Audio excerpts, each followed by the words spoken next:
হাসির রাজা, জ্ঞানের রাজা, রসিক রাজা গোপাল ভাঁড়।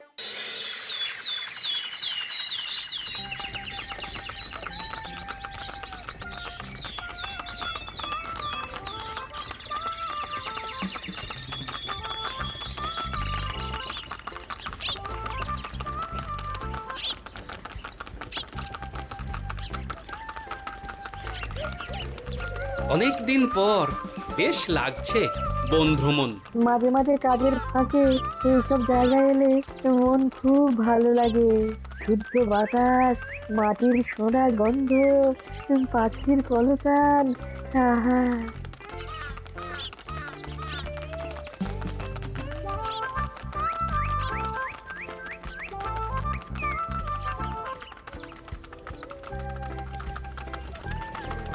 মহারাজের রথ থামছে। আমরা এইখানে বসে আজ রাজকার্য পরিচালনা করব। মন্ত্রী, তুমি ঝটপট এখানে বসার বন্দোবস্ত করে দাও। আমি এক্ষুনি ব্যবস্থা করে দিচ্ছি মহারাজ। এই এখানেই আমাদের বসার জন্য ছাউনি করে দাও। এক্ষুনি করে দিচ্ছি মন্ত্রী মশাই। এরা বসার জায়গাটা করে দিক, ততক্ষণ আমরা একটু হেঁটে আসি।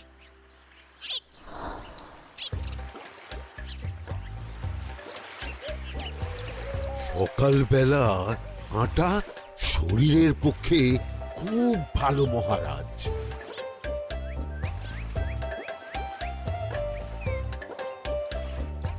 আগেকার দিনে রাজা মহারাজরা এই সব বনে মৃগয়া করতে আসতেন।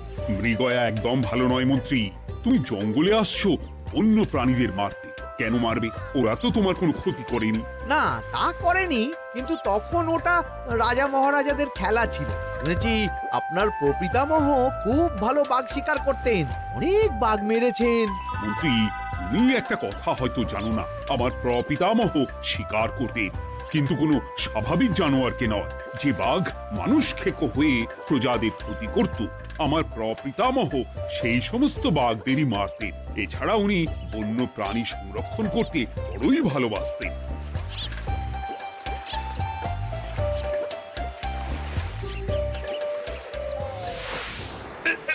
উফ, এটা আবার কি? এই এটা আবার কোথা থেকে উড়ে এলো? কোথাও তো ঝড় হাওয়া কিছুই নেই।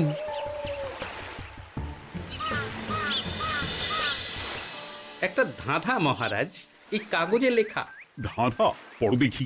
জোয়ার ভাটা প্রভুর খেলা, ভাটা হবে হলে বেলা, ভাটা হলেই দেখা যাবে লাল রঙের এক পাথর পাবে, নদীর ধারে গর্ত করে যত্নে সাজাই কলস ভরে, হেথায় হোথায় ছড়িয়ে যাহা অন্ধকারে জলে তাহা, ঢুকলে চক্ষু ঝলসে যাবে, হাতের কাছে ঘন্টা পাবে, ঠিক ঘন্টা বাজলে পরে পড়বে ঝরে থরে থরে, ঘন্টা যদি হয় ভুল যেন তুমি হারাবে কুল, ঠিক ঘন্টা চিনতে হলে নকশা দেখো চক্ষু খুলে, সিন্দুক দেওয়ালে হাত দাও আসল ঘটনা জেনে নাও। ওরে বাবা, খুব দীর্ঘ ধাঁধা।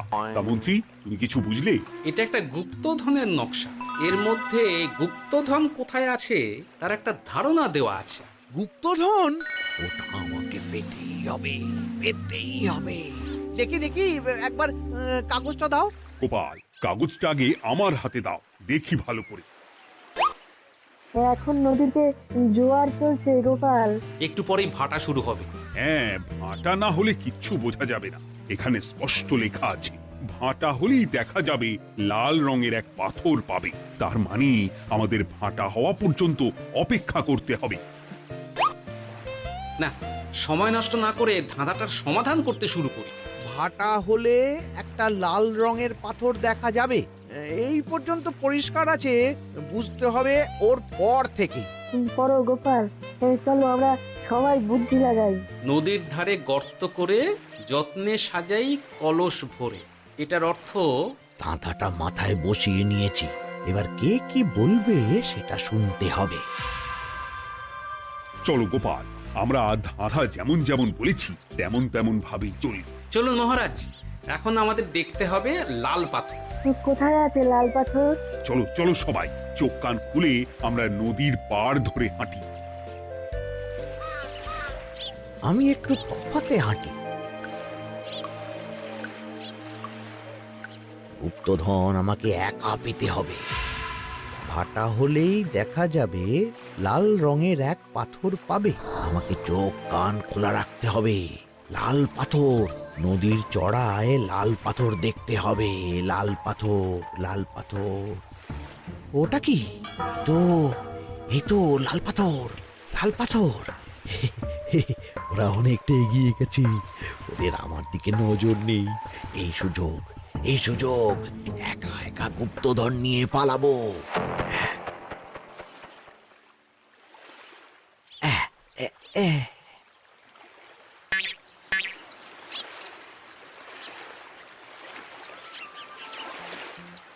কি গো, আমরা তো হেঁটেই চলেছি, লাল পাথর তো কই দেখতে পাচ্ছি না। আরেকটু হাঁটতে হবে মহারাজ, গুপ্তধন বলে কথা, ওকে আর সহজে ধরা দেয়? সেটা অবশ্য সঠিক কথা। আচ্ছা, আমরা সবাই তো আসছি হেঁটে হেঁটে, মন্ত্রী মশাই গেলেন কোথায়? ও কি যে ঘটে! সত্যি তো, মন্ত্রী কোথায়? ও সেনাপতি, মন্ত্রীকে দেখেছো? কই না তো মহারাজ। তাহলে কোথায় গেলেন মন্ত্রী মশাই? এই জঙ্গলে বাঘ ভাল্লুক আছে, শেষে কিনা বাঘে নিল। হায় হায় হায়, মন্ত্রী গিন্নির কাছে আমি কি মুখ দেখাবো? হুম, বাঘ ভাল্লুকের পেটে যাবার লোক তো মন্ত্রী মশাই নন। ও গোপাল, কি ভাবছো? কিছু তো একটা বলো। এখন আমাদের মন্ত্রী মশাইকেই খুঁজতে হবে। তবে মন্ত্রী মশাই বাঘ ভাল্লুকের পেটে যায়নি। তুমি নিশ্চিত হচ্ছ কি করে? অত পেঁচালো মানুষকে বাঘ ভাল্লুক গন্ধ শুকেই ছেড়ে দেবে, হজম করতে পারবে না। না না না, এখন রসিকতা করার সময় নয়, আমাদের মন্ত্রীকে খুঁজে বার করতেই হবে। কোথায় গেল মন্ত্রী? চলো চলো, গুপ্তধন মাথায় থাক, চলো মন্ত্রীকে খুঁজি। আহ, মন্ত্রী কোথায় গেল কে জানে। একবার পুরো ধাঁধাটা ঝালিয়ে নি। ভাটা হলেই দেখা যাবে লাল রঙের এক পাথর পাবে। ভাটা হয়েছে, লাল রঙের পাথরের মাথায় চাপ দিয়ে গুহার মুখও খুলেছি। এবার নদীর ধারে গর্ত করে যত্নে সাজাই কলস ভরে। এটাই তো ঠিক বুঝতে পারছি না।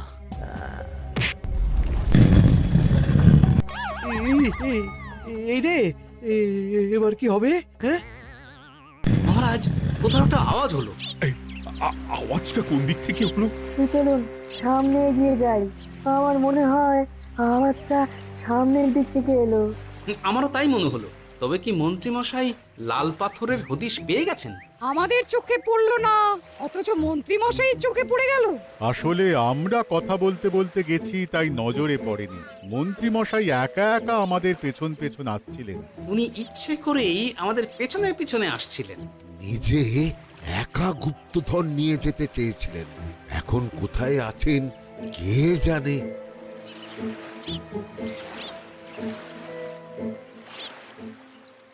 এই অন্ধকারে কিছু দেখতে পাচ্ছি না তো। দাঁতাতে কি ছিল? হ্যাঁ, কি ছিল? হেথায় হোথায় ছড়িয়ে যাহা, অন্ধকারে জলে তাহা, ঢুকলে চক্ষু ঝলসে যাবে, হাতের কাছে ঘন্টা পাবে। পেয়েছি পেয়েছি, ঘন্টাটা পেতে হবে। ঘন্টা।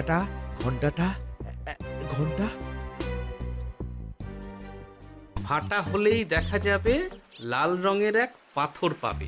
নদীর ধারে গর্ত করে যত্নে সাজাই কলস ভরে, হেথায় হোথায় ছড়িয়ে যাহা, অন্ধকারে জলে তাহা, ঢুকলে চক্ষু ঝলসে যাবে, হাতের কাছে ঘন্টা পাবে। ঠিক ঘন্টা বাজলে পরে পড়বে ঝরে থরে থরে, ঘন্টা যদি হয় ভুল যেন তুমি হারাবে কুল। ঠিক ঘন্টা চিনতে হলে নকশা দেখো চক্ষু খুলে, সিন্দুক দেওয়ালে হাত দাও, আসল ঘটনা জেনে না। এবারে ভালো করে ঠান্ডা মাথায় ভাবতে হবে। ভাটা হলেই দেখা যাবে লাল রঙের এক পাথর পাবে। সেই লাল পাথরটাই তো খুঁজে পাওয়া যাচ্ছে না, অথচ মন্ত্রী মশাই খুঁজে পেলেন। আওয়াজটা কোথা থেকে আসছিল? এই কাছে পিঠে এই কোথা থেকে আওয়াজটা আসছিল।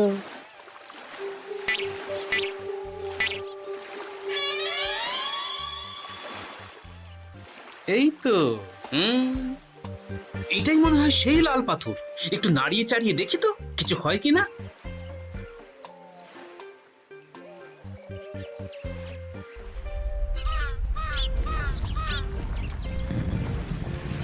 এই তো কাজ হয়েছে। এই তো সুড়ঙ্গ। আপনারা নিচে নামুন। আপনারা কি দেখছেন সেটা বলবেন মহারাজ। সবাই যদি নেমে যাই, যদি কোনো কারণে সুড়ঙ্গের মুখ বন্ধ হয়ে যায়, তাহলে আর আমরা বাইরে বেরোতে পারবো না মহারাজ। গোপাল ঠিকই বলেছে, আমরা দুজন বাইরে থাকি। মহারাজ, আর একটা কথা, কোনো ঘন্টায় হাত দেবেন না, মনে আছে তো? ঘন্টা যদি হয় ভুল, যেন তুমি হারাবে কুল। ওরে বাবা, এই বয়সে আর কুল হারাতে চাই না। ঠিক আছে, তোমার কথাই অক্ষরে অক্ষরে পালন করব।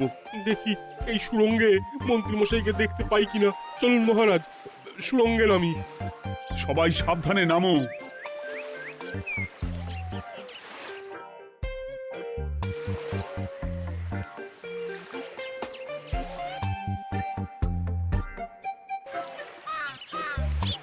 মহারাজ, ওখানে কি কি দেখতে পাচ্ছেন? ওখানে কি মন্ত্রী মশাই আছেন? না গোপাল, মন্ত্রীকে এখনো দেখতে পাইনি। শুধু আমি এখানে অজস্র পাথর দেখতে পাচ্ছি। পাথরে পাথরে ছয়লা, ছোট বড় অজস্র। পাথরগুলো বড় অদ্ভুত, কিরকম কিরকম মানুষ মানুষ গড়ন। লম্বা বেঁটে হরেক রকম। মানুষ মানুষ গরম, সেটা কি রকম? আর কিছু? কোনো কলসি কি দেখতে পাচ্ছেন? কলসি তো দেখতে পাচ্ছি না। মহারাজ, কলসি থাকতেই হবে, কারণ ধাঁধায় লেখা আছে, নদীর ধারে যত্ন করে যত্নে সাজাই কলস ভরে। গর্তটা আসলে হলো সুড়ঙ্গ, কিন্তু কলস। মহারাজ, মহারাজ, এইদিকে এইদিকে একটা কলসের মতো কি যেন আছে। এইদিকে আসুন, এদিকে এদিকে। হ্যাঁ গোপাল, দেখতে পেয়েছি। এবার আমি যেরকম যেরকম বলবো সেই রকম সেরকমই করবেন। আমি বিজ্ঞানীকে নদী থেকে জল তুলে পাঠিয়ে দিচ্ছি। পাত্র কোথায় পাবে? আমাদের জল খাবার যে পাত্র আছে সেটা আনতে লোক পাঠাচ্ছি। ঠিক আছে। শুধু একটা কথা বলছি, আপনারা কেউই সুড়ঙ্গের ভেতরে কোনো কিছুতে হাত দেবেন না। কেন গোপাল? সব পরে বলবো, এখন আমি যা বলছি সেটা শুধু মনে রাখুন। সুড়ঙ্গের ভেতরে কিছুতে হাত দেবেন না। ঠিক আছে। প্রহরী, তুমি যাও, যেখানে আমাদের বসবার আয়োজন করা হয়েছে সেখানে গিয়ে একটা জলের পাত্র নিয়ে নদী থেকে জল ভরে নিয়ে এসো। গোপাল, মন্ত্রী মশাই কোথায় গায়েব হয়ে গেলেন? কোথাও গায়েব হয়ে যাননি বিজ্ঞানী, কোথাও গায়েব হয়ে যাননি উনি। উনি ওই সুড়ঙ্গের ভেতরেই আছেন। কিন্তু কেউ তো ওনাকে দেখতে পাননি। সম্ভবত পাথর হয়ে আছে। এখন কিভাবে পাথর হয়েছেন সেটা তো আমি বলতে পারবো না। সবটাই স্বপ্নের মতো লাগছে। ঠিক যেন স্বপ্নের মতো লাগছে। এই জীবনে সুরঙ্গ দর্শন হয়ে গেল। আমাদের পাতাল প্রবেশ। পাতালে আসিয়া আমি মনে মনে বলি, গুপ্তধর নিয়ে আমরা যেন সৎ পথে চলি। তোমার এখনো কাব্য আসছে সভাকবি? আসছে মানে কাব্যের সাথে আছে রোমাঞ্চ, করছে গা শীত, হচ্ছি আমি অধীর। মহারাজ, জল দিয়ে বিজ্ঞানীকে পাঠাচ্ছি। কি করতে হবে বিজ্ঞানীকে সব বলে দিয়েছি। তুমি ভেতরে আসবে না? আসবো ঠিক সময়ে। এখন আমি যেমন যেমন বলবো আপনি ঠিক তেমন তেমন করবেন। ঠিক আছে। বিজ্ঞানী, যেমন যেমন বললাম ঠিক তেমন তেমন ভাবে কলসিকে জল দিয়ে পরিষ্কার করবে। মনে রেখো, ধাঁধায় আছে কলসি সাজাই যতন কর। তুমি একটা কথা মনে রেখো বিজ্ঞানী, কোথাও হাত দিও না কিন্তু। ঠিক আছে গোপাল, তোমার উপস্থিত বুদ্ধির তুলনা নেই। আমি যাচ্ছি গোপাল। সাবধানে সাবধানে। মহারাজ, বিজ্ঞানী যাচ্ছে। সাবধানে নামো, সাবধানে। মহারাজ, কলসিটা কোথায়? ওই তো, একটু সাবধানে যাও।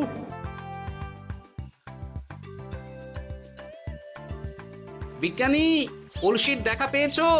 পেয়েছি পেয়েছি পেয়েছি। এবারে কলসিটাকে ভালো করে জল দিয়ে ধুয়ে দাও।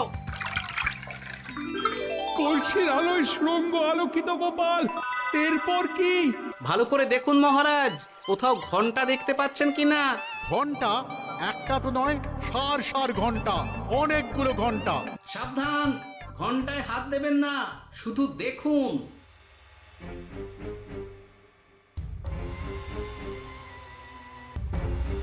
মহারাজ, আমরা গুপ্তধনের খুব কাছে চলে এসেছি। তাই নাকি? কি মজা কি মজা, এবার খাবো ক্ষীরের গজা। আহ সভা কবি, চুপ করো, এখনো আমরা গুপ্তধন পাইনি।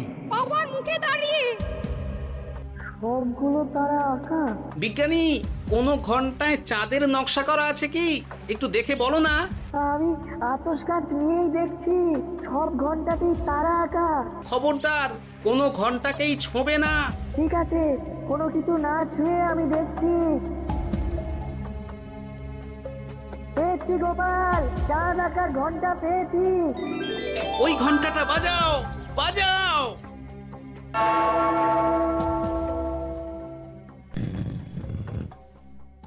গুপ্তধন পেয়েছেন মহারাজ?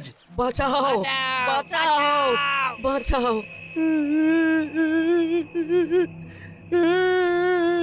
বাঁচান মহারাজ, বাঁচান বিজ্ঞানী, মহারাজ, মন্ত্রীর গলা পাচ্ছ না?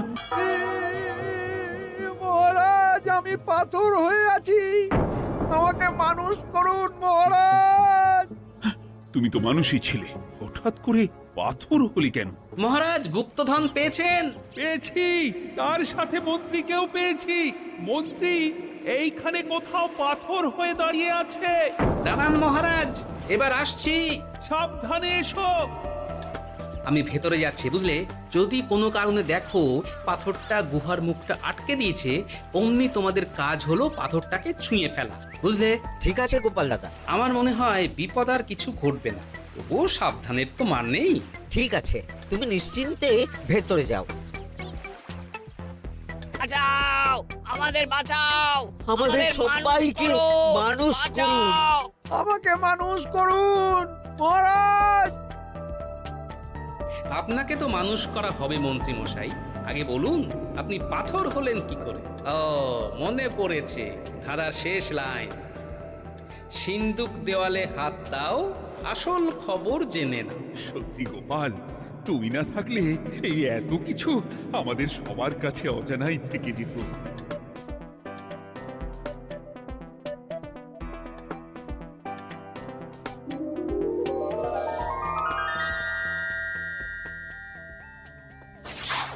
ধন্যবাদ আমাকে মুক্ত করার জন্য। আপনি কে? আমি যক্ষ। আমাকে এই ধন সম্পত্তি পাহারা দেওয়ার জন্য এক ডাকাত দলের সর্দার যক্ষ করে রেখেছিল। আমি 100 বছর ধরে এইখানে যক্ষ হয়ে আছি। আমি তোমার জন্য মুক্ত হলাম গোপাল।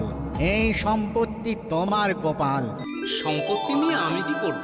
আমি এই সব সম্পত্তি মহারাজকে দান করলাম, রাজ্যের অনেক কাজ হবে। তুমি ধন্য গোপাল, তুমি ধন্য। এবার আমার যাবার সময় এসেছে, আমাকে যেতে হবে। যাবার আগে এই পাথরগুলোকে মানুষ করে যান। এরা সব লোভী। আমি আমার সীমিত ক্ষমতায় এই গুপ্তধনের ধাঁধাকে এখানে যারাই ভ্রমণ করতে আসে তাদের হাতে তুলে দিই, কিন্তু কেউ এই ধাঁধার সমাধান করতে পারে না। সবার মনে লোভ কাজ করে, এই লোভ এদেরকে পাথর করে রেখেছে। পাথর হলো কি করে? একটা মানুষ এসে বুক ভরা লোভ নিয়ে আধা পুরো না জেনে পাথরে হাত দিলেই সে পাথর হয়ে যাবে। আমাদের আমাদের আমাদের ভুল ভুল হয়েছে। হয়েছে, আর লোভ আর করবো লোভ না, করবো না। আমাদের বাঁচাও। আমাকে মুক্ত করে দিন, আমার খুব ভুল হয়েছে মহারাজ, মুক্ত করে দিন আমায়। তুমি এখানে আগে এসেছিলে, তাই তো আগে এসে ভাবলে নিজেই একা একা গুপ্তধনকে হরপ করে দেবে। এদিকে তোমাকে না দেখতে পেয়ে আমাদের কত চিন্তা হচ্ছিল। যারা লোভী তারা কারো কথা ভাবে না, শুধু নিজের কথা ভাবে। আমাকে আর একটা সুযোগ দিন, আমি আর লোভ করব না মহারাজ। ও, তোমার কথার কোনো দামই নেই। না মহারাজ, আমাকে আমাকে আর একটা সুযোগ দিয়ে দেখুন, আমি আর লোভ করব না, আমাকে মানুষ করুন মহারাজ। আমাদের সবাইকে আমাদের মানুষ সবাইকে করুন। মানুষ করুন, দয়া দয়া করে করুন, দয়া মানুষ করুন। করুন। যক্ষরাজ, এদের আপনি ক্ষমা করে দিন। ঠিক আছে, তোমাদের আবার মানুষ করে দিচ্ছি।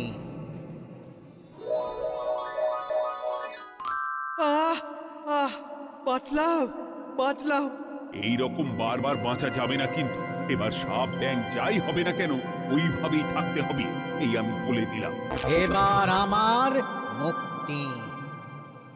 মুক্তি নেবার আগে আরেকটা প্রশ্ন, যে ডাকাত সর্দার তার সম্পত্তিকে রাখার জন্য আপনাকে যক্ষ বানিয়েছিল, এ সম্পত্তি তো তাদের, আমরা তো নিতে পারি না। লোভ বড় খারাপ গোপাল, অতিরিক্ত লোভ মানুষকে পশু করে দেয়।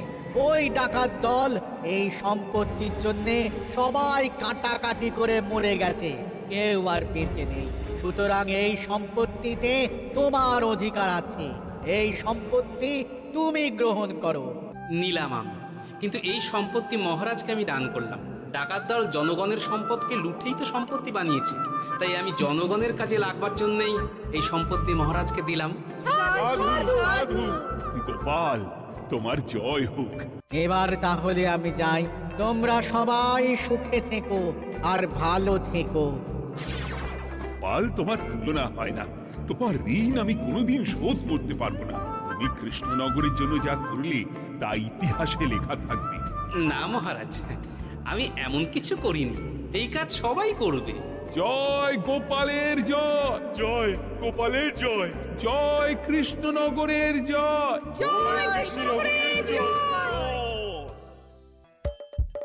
হাসির রাজা জ্ঞানের রাজা রসিক রাজা